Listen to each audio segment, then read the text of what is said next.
सो पहिला प्रश्न कुठला येतो? Grammar. Grammar is irreplaceable, replace नहीं हो शकत. Grammar is the backbone of all the languages, right, जिसपे हमेशा क्वेश्चन पूछे जाते हैं. और ग्रामर कैसे आता है आपको? डू एज डायरेक्टेड के फॉर्म में आता है. टेंसेस का क्वेश्चन कैसे आता है प्यारे बच्चों? एक पर्टिकुलर सेंटेंस दे देते हैं और बोलते हैं convert it into so and so tense. तो डायरेक्ट इनडायरेक्ट स्पीच क्या होता है? किसी ने क्या कहा वो कोटेड होता है, इनडायरेक्ट में वो second person point of view से बताया जाता है. अहोय, हाय, नमस्ते, नमस्कार, सत श्री अकाल, केम छो, मजामा, कैसे हो आप प्यारे प्यारे कुचू मुचू अच्छे अच्छे बच्चे. सो बेसिकली आज जिनी कुछ नया लाया है अलादीन का काम आसान करने के लिए. So basically today we are just gonna discuss short में आपको बताती हूँ मैं कि मोस्ट आस्क्ड इंपॉर्टेंट क्वेश्चंस कौन से हैं आपके इंग्लिश के एग्जाम में. कम ऑन, यस मेरे आका, मैं हूँ आपके लिए और मैं लाया है आज most asked questions in English exam for SSC students, Maharashtra students. Come on, model pan vaknar nai, Jai Maharashtra. So basically, let me make things easy for you.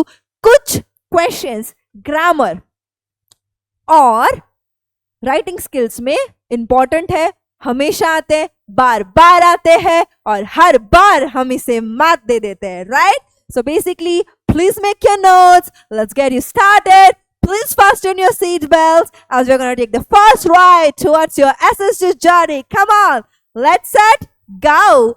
So most asked important questions पहले grammar में कौन से हैं? So hey champs, let's sail strong. Let's do that, lad. Come on, we are the lions of the jungle. Let us soar. Let us make it happen. So पहला प्रश्न कुठला येतो? Grammar. Grammar is irreplaceable, replace नहीं हो शकत. Grammar is the backbone of all the languages, right. और हमें आका उसे जीतना है क्योंकि जीतने वालों को बाजीगर कहते हैं, राइट. सो फर्स्ट जिसपे हमेशा क्वेश्चन पूछे जाते हैं और ग्रामर कैसे आता है आपको? डू एज डायरेक्टेड के फॉर्म में आता है. You have to solve it as do as directed, जैसे आपको बताया है वैसे आपको करना है. ओके, जैसे कि हमारी बहुत चल रही है अभी तक. So basically do as directed में हमेशा कंपल्सरी टेंसेस का क्वेश्चन आता है. टेंसेस का क्वेश्चन कैसे आता है प्यारे बच्चों? एक पर्टिकुलर सेंटेंस दे देते हैं और बोलते हैं convert it into so and so tense. तो आपके पास है सेंटेंस आई प्ले क्रिकेट और ब्रैकेट में लिखा है change it into simple future. तो आप क्या लिखोगे? आई विल प्ले क्रिकेट, अपन क्रिकेट खेलेगा, राइट. सो बेसिकली ये पहला क्वेश्चन हमेशा कंपल्सरी ले आता है, चेंज द टेंस या आइडेंटिफाई द टेंस. दूसरा लाया है आपके लिए डायरेक्ट इनडायरेक्ट स्पीच. मतलब क्या? इसने ये कहा, उसने वो कहा, मम्मी ने मासी से कहा, मासी ने मम्मी से कहा, इन दोनों की बातें चलती ही रहती है, सुबह से लेके शाम तक सारे अपडेट होती है मेरे घर की मासी को. तो ये है. तो डायरेक्ट इनडायरेक्ट स्पीच क्या होता है? किसी ने क्या कहा वो कोटेड होता है, इनडायरेक्ट में वो second person point of view से बताया जाता है. फॉर एग्जाम्पल, शालू सेड, किसने बोला? शालू ने. Shalu said comma I will go to the library today. Shalu said comma quotation mark I will go to the library today. Indirect speech में क्या आएगा? Shalu said that she will go to the library today. Done. आता है इधर.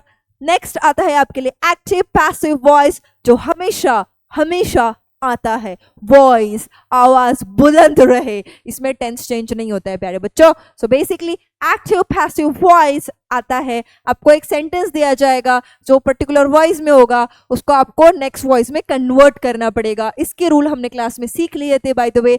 और आपको अगर अलग से क्लास चाहिए ग्रामर का, ओनली फोकसिंग ऑन ग्रामर, तो वो भी लाएंगे. ओके, सो ये एक इंपॉर्टेंट क्वेश्चन है. उसके बाद आता है आपके पास आर्टिकल्स.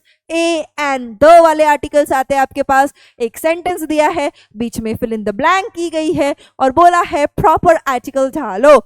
जैसे Neha bought dash apple from the market.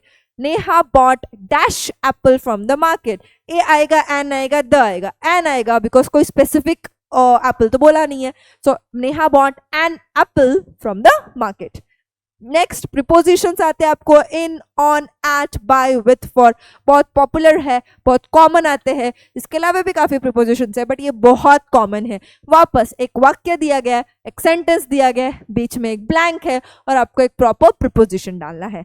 Moving next, you have degrees of comparison. हाय हाय, ये तुलना शर्मा जी की गुप्ता जी के बेटे के साथ, गुप्ता जी के भोयर के बेटे के साथ, उफ। तो बेसिकली डिग्रीज ऑफ कंपैरिजन होता है, आपको एक सेंटेंस दिया जाता है, बोलते हैं इसको कंपैरेटिव डिग्री में कन्वर्ट करो, या तो इसको पॉजिटिव डिग्री में कन्वर्ट करो, या फिर इसे सुपरलेटिव डिग्री में कन्वर्ट करो। ओके, इसके रूल्स हम जल्दी पढ़ेंगे क्लास में। आते हैं नेक्स्ट, आपके पास आते हैं फ्रेजल वर्ब्स। तो बेसिकली कुछ पर्टिकुलर वर्ब्स होते हैं, जैसे to cut off, to go down, इस तरीके से वर्ब्स आते हैं। आपको फ्रेजल वर्ब्स आते हैं, उसको वो वर्ड उठाना है जो हमने यूनिट टेस्ट में भी किया था बाय द वे, उसको आपको उठा के बस एक सेंटेंस में डालने का है और आप कर सकते हैं। Right, come on, let's do it, come on, we are the sharks of this ocean, let's do it. So basically next है आपके पास कंपाउंड वर्ड्स। कंपाउंड वर्ड्स भी हमने क्लास में सीखे हैं। Two different words when come together make a different meaning, a different word all together, that's compound words. Okay, for example rain मतलब वर्षा, टिप टिप बरसा पानी, बो मतलब बो आर्चरी। ओके, और ये दोनों जब साथ में आते हैं तो रेन बो बनता है, and that's compound words. Okay, phrases and clauses जो हमने सीखा है, सबऑर्डिनेट क्लॉज, मेन क्लॉज, ये सब, और फ्रेजेस वो सब आता है, कॉमन है, आते हैं। इसके साथ साथ जो बच्चों का दुख दर्द बढ़ा देता है वो है simple, compound and complex sentences. तो बेसिकली आपको कन्वर्जन आता है कि change this into compound sentence, change this into a complex sentence. बहुत सिंपल है, कुछ रूल्स है क्लास में सीखे हैं कि कंपाउंड वर्ड्स आए तो कौन से वर्ड्स यूज करने हैं, आपको कौन से किस तरीके से क्लॉज शुरू करना है, अगर कॉम्प्लेक्स आए तो किस तरीके से क्लॉज शुरू करना है, अगर सिंपल बनाना है तो क्लॉज कैसे हटाना है, ये सब हम पढ़ चुके हैं। रिपीट करेंगे, कोई बात नहीं। नेक्स्ट आता है आपके पास ट्रांसफॉर्मेशन ऑफ सेंटेंसेस। एक सेंटेंस दिया है, उसको बोला है असर्टिव में चेंज करो, या फिर उस सेंटेंस को इंट्रोगेटिव में सेंड करो, या फिर उसको पॉजिटिव बनाओ, या तो उसको नेगेटिव बनाओ। आपके पास सेंटेंस है I told the truth, I told the truth, change it into a negative sentence, change it into a negative sentence, I told the truth, मुझे पता है आपने सच बोला है मेरे बच्चे, of course, but basically आपको नेगेटिव में कन्वर्ट करना है without changing the meaning। तो आप क्या लोग बोलोगे, I told, past tense में, I told the truth, I did not tell a lie, right? So basically ये common grammar questions है जो do और डायरेक्शन में टपक जाते हैं। Okay, and we gonna make sure कि हम इसे उठा ले, ठीक है, लिफ्ट करा दे, बिकॉज ये बहुत सिंपल है। ग्रामर की एक बहुत अच्छी विशेषता होती है कि उसके रूल्स चेंज नहीं होते, मतलब इसको हम आसानी से मात दे के इसको हम अच्छे से कर सकते हैं। Come on, we are the champions, right? आते हैं नेक्स्ट चीज पे, क्योंकि हम में सब में एक ऑलरेडी ऑथर है, आपके ट्रेनर खुद एक ऑथर है, तो बेसिकली राइटिंग स्किल्स पे आते हैं। कौन से कॉमन टॉपिक्स है आपके पास? आपके पास रहता है लेटर राइटिंग, जिसमें से आपको एक फॉर्मल लेटर दिया जाता है और यानी ऑप्शन में आपको इनफॉर्मल लेटर दिया जाता है। सब दोनों के फॉर्मेट मैच करते हो आपको कोई एक लेटर लिखना होता है। फॉर्मल का फॉर्मेट अलग, इनफॉर्मल का फॉर्मेट अलग। फॉर्मल ऑफिशियल लोगों के लिए लिखा जाता है, इनफॉर्मल अपने लोगों के लिए लिखा जाता है, राइट? फॉर्मल में सेंडर का एड्रेस, रिसीवर का एड्रेस, सब्जेक्ट, सैल्यूटेशन, क्लोजिंग, ये सब लिखना पड़ता है। Yours faithfully, your sincerely send करना पड़ता है। इनफॉर्मल में सिर्फ सेंडर का एड्रेस आएगा और डायरेक्टली टॉपिक पे आएंगे, and you will and it with yours lovingly. Class में रिवाइज होगा, सिखा चुकी हूँ बट रिवाइज होगा, don't worry, why fear when I am here. फिर आता है डायलॉग राइटिंग में। नेक्स्ट टॉपिक होता है आपका डायलॉग राइटिंग, जिसमें बहुत सिंपल है, 2 लोगों का इंटरेक्शन, 2 से 3 लोगों का एक कॉमन टॉपिक में इंटरेक्शन किया जाता है।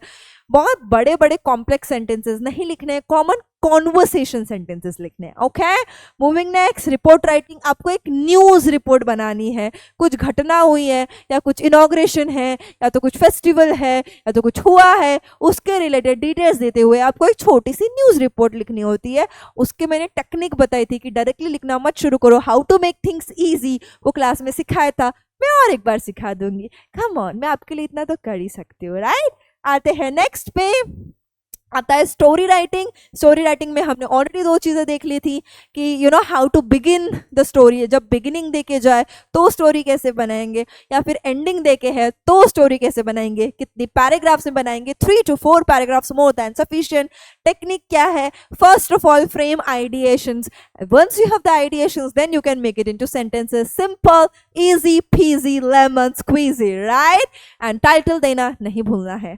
मूविंग नेक्स्ट, इंफॉर्मेशन ट्रांसफर हमने देखा था, वर्बल टू नॉन वर्बल या नॉन वर्बल टू वर्बल। मतलब क्या, तो बेसिकली बहुत सिंपल, बहुत ज्यादा सिंपल है वो। आपको या तो एक पाई चार्ट दिया है, उसकी इंफॉर्मेशन उठा के आपको सेंटेंसेस में डालनी है, या फिर ऑलरेडी आपको एक पैराग्राफ दिया गया है और उस पैराग्राफ की इंफॉर्मेशन आपको टैबुलर फॉर्म या पाई चार्ट फॉर्म या जो भी फॉर्म है उसमें बस आपको न्यूमेरिक फॉर्म में डालने का है। देख लिया है, रिवाइज करेंगे, नॉट एन इश्यू। उसके बाद है आपको स्पीच राइटिंग, स्पीच लिखना, लोगों को एड्रेस करना है, ऑडियंस को। और मुझे आप में बिल्कुल बहुत रिनाउंड टेडेक्स स्पीकर दिखते हैं, ओके, वो स्पीकर जिसको पूरी दुनिया बुला रही है। सो बेसिकली उसी तरीके से लिखना है, proper beginning, proper body and proper conclusion, a takeaway message, right? And that would be all। और उसके बाद आपको लास्ट में आता है एक्सपांशन ऑफ थीम या एक्सपांशन ऑफ आइडिया। ये कंपलसरी होता है राइटिंग स्किल्स में आपको देने के लिए। एक पर्टिकुलर प्रोवर्ब है, without directly telling the meaning, without directly translating the meaning of the proverb, आपको उसको सिचुएशनल एनालिसिस से उसका आपको लिखना है। 3 paragraphs more than sufficient, 4th paragraph पे जा सकते हो but not needed, right. So basically that be all. Let's do it. असं कसं होत नाही, होल्याशिवाय राहत नाही, चला होऊन जाऊ द्या, right. So I am Payal, your host, your friend, your trainer, your English की मैडम, ठीक है। So let's do it. ये कुछ कॉमन सवाल है, इस पे डिटेल में ज़रूर एक वीडियो बनेगा, ज़रूर मैं आपकी हेल्प करूँगी। अगर आपको किसी भी टॉपिक में हेल्प चाहिए please let me know, okay. Till then keep smiling and hey be kind to each other. All the best, so long.